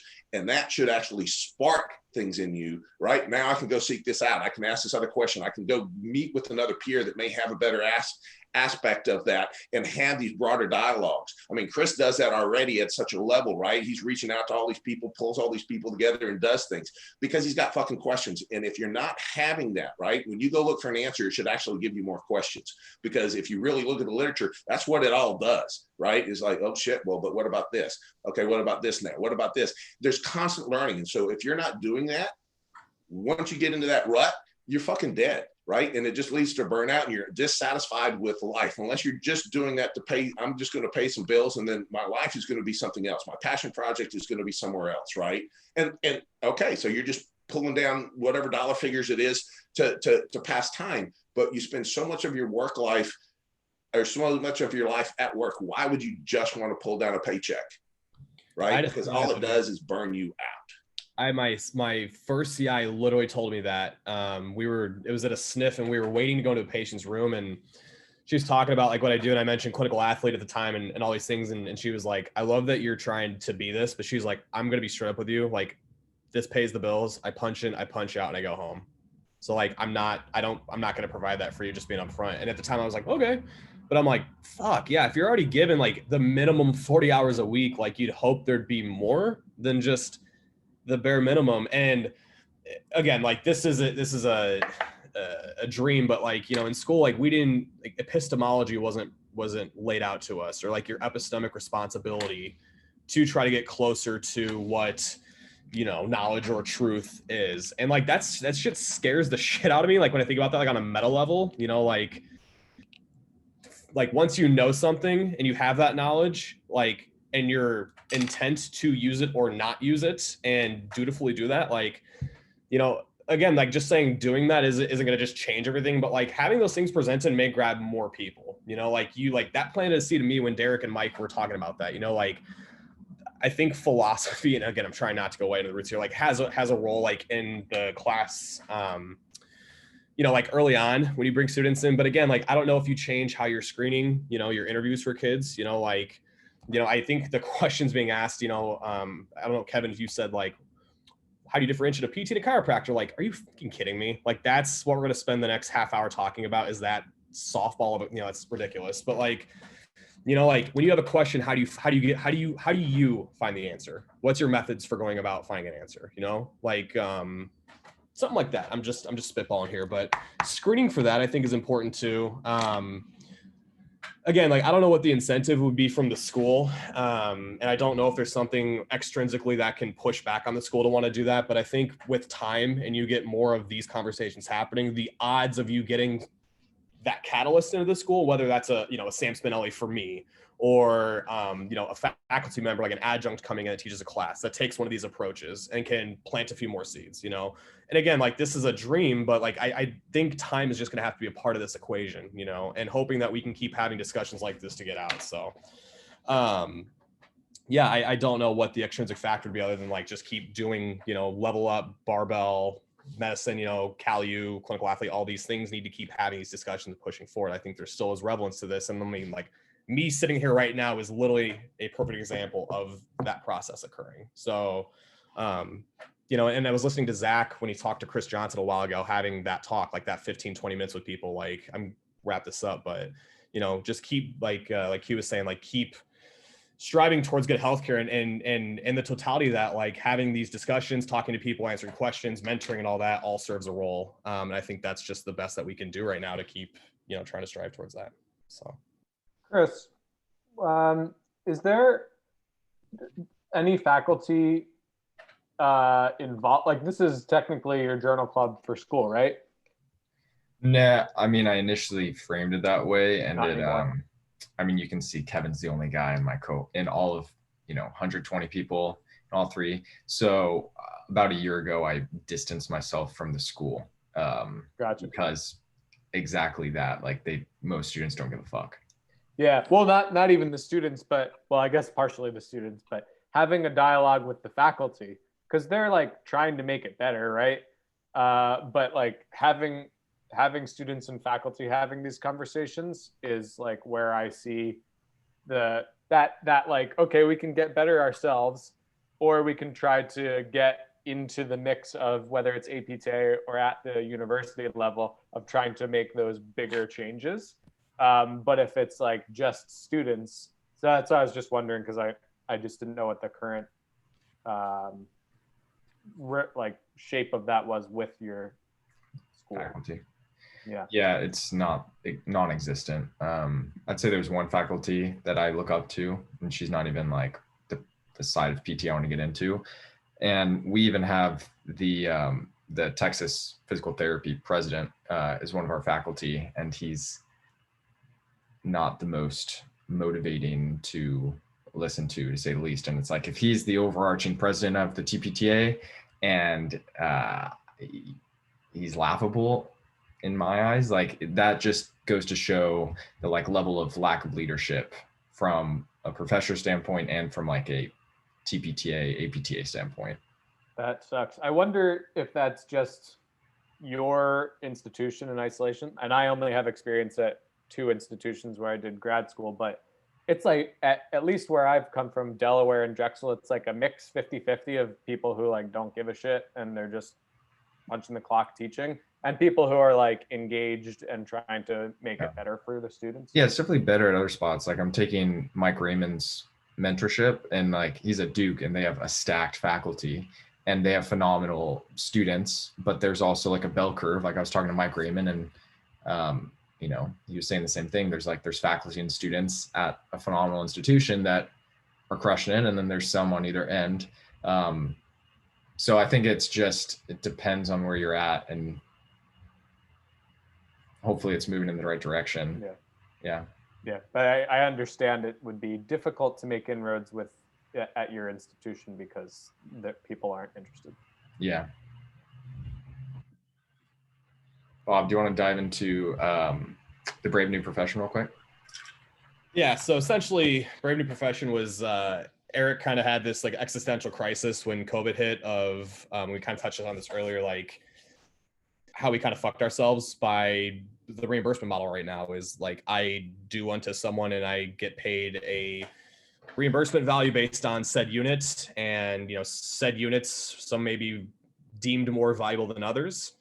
And COVID hits and clinics shut down, people aren't in close proximity, and we're like, how are we going to get money? And so there was the push towards telemedicine. In some areas there was success, others there wasn't. I know up here in Chicago we had a pretty easy transition to telemedicine with Blue Cross and most of the dominant insurance payers up here as far as doing those things. So we were fortunate, but I know other areas of the country didn't have that luxury. And so Eric kind of gets into the right now we are tied to our interventions and what we do. And that is where third party finds value in our services. And that's how we're reimbursed. And he proposes more of like the physician model, which is I have a code for like evaluation and consultation, I believe is what he used. In which case, like I sit down for that initial eval and then kind of build out through the rest of the ways. Any follow-ups I have with that person is kind of like built into that. And he then goes a step further when it comes to us, as far as getting reimbursed for the equipment that we use, and how we could start to distinguish, better value care, for example, would be like if I choose to test an ACL on a ice kinetic dynamometer, and I choose to test that, and let's say I've got like he uses $50,000 piece of equipment, and we've got evidence saying that there's utility in using this equipment for said test, and we can prove that. Insurance company goes, okay. I get reimbursed at a rate for that equipment, for what we're doing. But I may not want to use that equipment for, like, if I'm rehabbing someone with low back pain, I may want to use like a dumbbell or a physio ball or a TheraBand. And so I may get reimbursed less for that equipment, but I'm still getting reimbursed for the use of my equipment. And so it's, again, moving away from like, I got, I needled, I stretched them. They did 10 on the bike. I stretched them. I did some needling or soft tissue work. I had them do 10 to 12 exercises, and per my discretion, bucketed some into a neuro-re-ed, some going to Therex, some going to functional. And let's say I got 4 units reimbursed and blah, blah, blah, blah, blah. And he says more like it should be based on our time and consultation versus our, treatments, and then also the equipment that's used. And I think it's a very interesting turn to look at what we're doing. And he kind of ties this all the way into like, if we start viewing ourselves as that, our research goes and starts looking at, well, which things can we do that can give us good outcomes or good measurements? And so like the Biodex, was a great example for like ACL. And so if we can like start there and then work our way outwards and start proving this with research, insurance companies, they go, okay, well, if that's supportive, then, I'm board with that. And in turn, clinics may want to then advocate their budget into those things based on the populations they see, to then get those better outcomes. So I think it's a very interesting idea. And I thought it was relevant to kind of back to this tie-in of our interventions. And what do you guys think, as far as, instead of getting reimbursed on what I think an exercise qualifies into a neuro-re-ed or a functional and a manual, and each one's get different values, we get billed for our time and our consultation services. Bob, do you think that could be hard if you're presenting evidence to insurance, because you could potentially find things to support a lot of things? And then how is like the third party payer going to differentiate between like what's valuable or what's high, quality evidence versus not? He goes the step further with saying like, and this is where the APTA would hopefully step in to start lobbying for like a change to this. If we've got a good body of evidence funded within our own profession towards this, we get that pressure back on trying to change this model. And Paul, I don't know if you're sitting down going to, have these discussions with insurance companies, and like I've cited research if I'm getting pushback on visit limits on the reason that they need more and the things that I'm doing. But I think like more meta, it should be like APTA should be up in the front of this, battling for this. But instead we're getting like dry needling and manipulation fights, out there. Yeah, my discussions with insurance, like when we're negotiating, like when I was in private practice and doing that wasn't a cash base out of network. Every time, all of our low payers were constantly going back and we're showing what our outcomes measures are against certain databases, right? And so you can use photo, you can use whatever, but you're basically using some other kind of a system that you can actually kind of show what your relative are in your region, right? And then you say, well, in my region, I'm being paid less than what other people are being paid, and doing that kind of stuff, right? So on that general thing, you're always using outcome measures to try to drive, right? But we all know that a lot of those outcome measures are kind of wonky in how they're being utilized, right? Because the literature says, well, this was utilized for this condition with this age grouping, this stratification, yet I'm going to do it for all my lower extremities, right? Because it's what's being utilized by the insurance company to justify outcomes on all these things, even though that's not what the study actually showed that it was valid for, right? We propagate these things out and say, this is what it's going to be, because insurance's job isn't to look at really good outcomes. Insurance's job is to drive cost-cutting measures, right?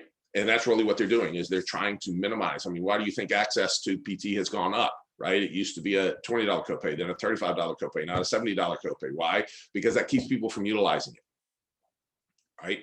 And so their job is to control certain cost structures, right? And, when you're going for, okay, I've got somebody who just had, I asked for 12 visits, they gave me 5, and I have to do a reassessment, okay? You can talk all you want. They've got diabetes, they got this, they got all these things, link all that stuff. I'm in my purpose clinic now. The clinic that I'm in now, I purposely chose. It's an area that's a lower socioeconomic, less than 15% home ownership, all this stuff, because I want to be in that environment, because I think that's where I can have bigger change. It's a big challenge, right? But now I'm bringing social determinants of health insurance to insurance and stuff. They don't care. They don't want to hear it, right? So I can say, look, I mean, this person's, they're going from house to house or staying on people's couches. That home insecurity and that food insecurity and all those other things are going to drive a stress level, allostatic load, all these other things. We can learn whatever terms we want and put them on. And they go, well, our guidelines say 5, reeval. And if they don't have this amount of change, we'll discharge.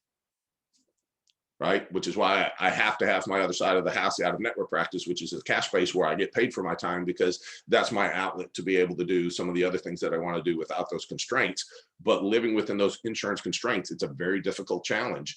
Even with research to try to fight, not all researchers, not all of that is going to look at that, because they've got a nurse who's looking at a book that says this is the determinant, the chart that I use, and it says to say no. Right? Because oftentimes when I'm doing a peer-to-peer, it's not a peer-to-peer with me, right? It's not a peer-to-peer PT. It's a nurse or a nurse case manager that may not even be a nurse, right? So she may not even have an RN much less, and she's just got a title of a nurse case manager. So rarely am I talking to even a physical therapist. And when I do them, that's a challenge, right? Because you're talking in terms that aren't part of their lexicon, right? It's not part of their world. And so they're making determinations based off of a decision tree that's in a book.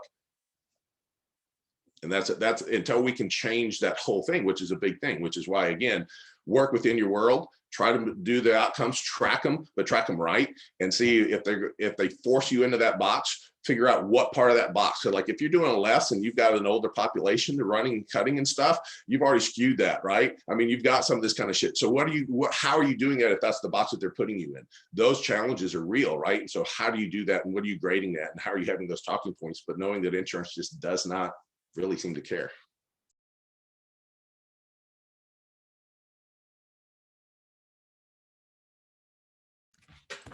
Also, like, do you think that, let's say, let's go with Eric's thing here, but, right now, like with the current model, which is just like, and he uses like the dance monkey dance, like just keep doing more and more and more. But,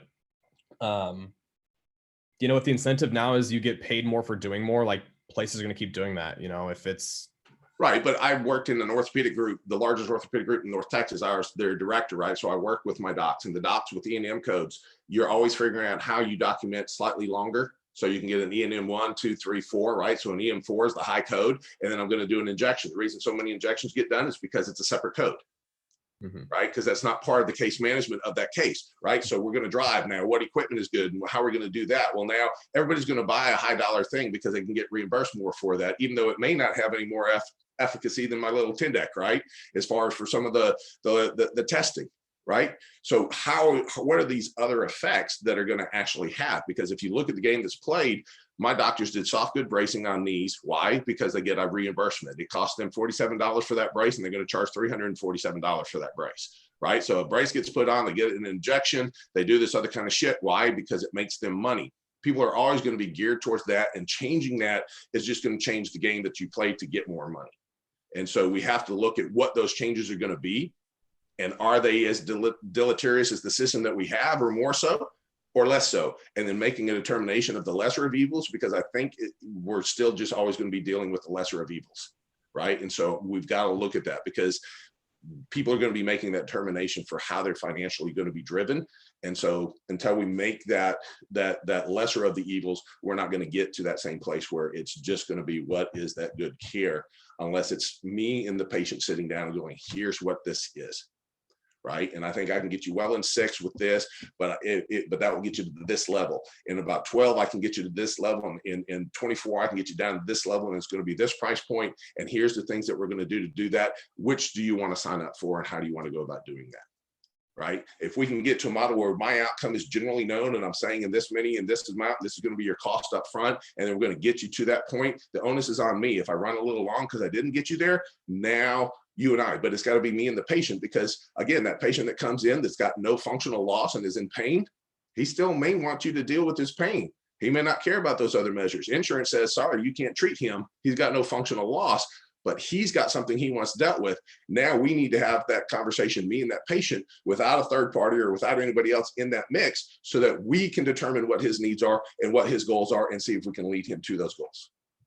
You know, in that case, you're going, I really don't know if I'm going to make much change, right? We may be in this maintenance program, but as Q said, we can get you to this basic level of exercise, this base level of this base level of this other stuff, and give your system the best opportunity to deal with that. Is that good enough? And then the patient gets to choose yes or no. While we're staying meta as hell, I guess like, and kind of like Paul said a lot, and really like good things, especially like that's interesting to hear about as a student, and just some of those struggles that we have the privilege to look forward to. But like the APTA, they'll write up articles on, you know, like a fee for service model, which we're currently in, versus like a value-based care model, which is like, you know, your price per outcome measure change. And that just sort of came about in my mind, kind of like while Paul was talking, and going back to like the Eric Mira, I don't know, because I feel like in any of these, like there's no perfect one, there's no one perfect model, like especially when you start factoring in like social determinants of health. Like if you go towards a model that is like a, you know, a value-based care, then the incentive is to not treat people that don't have a good chance of a solid outcome. You limit access to care for a lot of absolutely people. And when you do that, you just do. And that's one of the things you've got to look at, what the system that you put in play, is that more detrimental than the system that we have in play now? That's part of that discussion, because those are real things. If I'm giving you money for your outcome, why do I want to treat anybody that's not going to have a good outcome? Right. Even though they may get a little bit better, it's not going to meet the threshold for that dollar figure that I need for that care. And I'm going to probably invest a lot more time and energy in trying to get even that modicum of change, right? And I'm not going to get reimbursed for it. So I'm not going to even deal with that. And so you're going to see flight out of regions where those people are. Right? I only want young, healthy people that sprained an ankle so I can get them fucking good and they're back out playing sports and you can pay me good money for that. That's all I'm going to see. Right? Or I'm only going to see that self-selected group that's really good. People with chronic pain, people with all those other things, all that kind of stuff, we're not going to deal with. You want to change the opioid epidemic, yet you want to pay me to deal with chronic pain, and I have to do it in 6 visits to make money. I'm not going to do that. So I'm no longer treating chronic pain patients. So where are they going to go? They're going to go see opioids, or they're going to go see somebody else.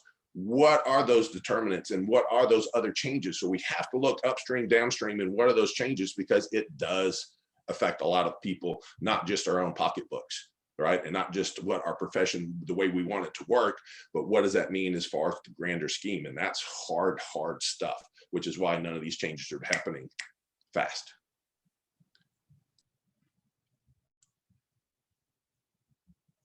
Do we feel like, I'd be curious, and more, just as it's becoming harder to get reimbursed through insurance, do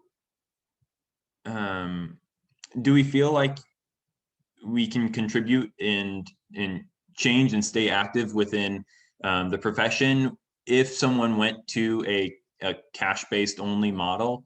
Or does that sort of like opt you out of like being a like an involved, you know, interested party in changing the system? Well, I mean, as an individual, I don't think it does. But if a large portion of people are all just in the cash pay model, right, then we have some struggles, because as a PT, I don't just practice in musculoskeletal care in an outpatient setting per se, right? So what does my peds and outpatients do now? What is my other kind of stuff? What does that stroke patient and outpatient do now? So being completely devoid of insurance many of these people, the term and the cost of care for the long term, a head injury, they can't afford it in that outpatient setting without. So they're not even going to get care, right, at that model, right? So we can't have that. It's a very self-selected group of people, and they're typically your higher functioning people that probably may not even need that extra care, but they're willing to pay for it and that are going to pay into that cash model. Right? So you can't go to that. If you look at the Canadian model, they do have a cash-based model, right? Most all of their PTs are outside of, there is a little third-party insurance, but it usually pays $500 or $600 towards the cost of care, and the individual is on their own for paying for their care, right? But they come in once every so often and basically just go to a gym and work on their own, right? So you're basically in a test retest situation or some of those things, and that's again for musculoskeletal care. What does that stroke patient do? What does that other kind of thing do? Well, now they're going to be stuck into the insurance system, right? Which is Canadian healthcare system, right? But they're staying into that system model, and those are different providers, right? Because you're not typically one of both. Like even in America, if I'm a cash pay, I have to know who I'm contracting with insurance-wise, because I can't do insurance and cash for that same provider if my TIN is the same, right? So if my ID, my NPI, and my tax identification number that I'm contracted with Blue Cross Blue Shield is the same one that I'm going to possibly have somebody do a third party or a post, thing, like out of network means that they just submit for themselves. So I don't have a relationship with that. They can't submit with my super bill with that same tax ID. I can't do both. I can't be cash on one side and charge insurance on the other, because that would allow me to charge a different rate than what I've already agreed to as a rate. So you can't play both sides. You have to choose how you're going to do that and how you're going to construct that, right? Because insurance says you're either with me or not. Those are the only relationships I have with you. You're either in network or you're out of network. You can call it cash, you can call it whatever, but when you're treating somebody, if they're going to submit for reimbursement, you better have two different IDs, right? If you've got a relationship with them. That's why you can be in a large hospital system or a large organization, because usually it's the organization that has those contracts, because not you as the provider individually, but you as this organization underneath. And then you can do cash with anybody and do all that other stuff and have them submit. But if you as a private practitioner have these contracts and then you also want to do some cash on the side, you can't do both. You have to do one or the other, or they have to run their course, and now they're doing an aftercare project and they're not submitting back for insurance for any kind of reimbursement from the insurance. Very, very different ways that you have to walk that. And so you do kind of select out to be one or the other at times.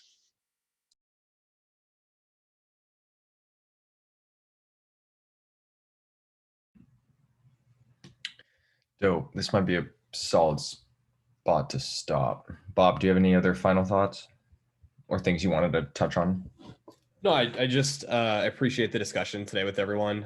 Like I said, I've done these twice now with my cohort for mentees, and it's just a really good kind of like working real life with not just PT students, but practitioners and students. And I think it gives me a little bit more ammo for different ways the discussion can go with them. And normally I don't do the who we are versus what we do in the Eric Mira blog. So again, I just appreciate everyone's, time and discussion today. And kind of lastly, like I get this, like I tend to get repetition fatigue sometimes with hearing like the same narratives and stuff, but I keep being surprised, like in the clinic when, like I tell someone something that I would just take for granted, oh, as long as I'm not doing damage to myself, and that's fine, like if I'm in pain, and like just getting like messages like that out there, like just good healthcare in general, and just moving away from just the shit that I see daily and we all see daily. We can keep making just local changes within communities. And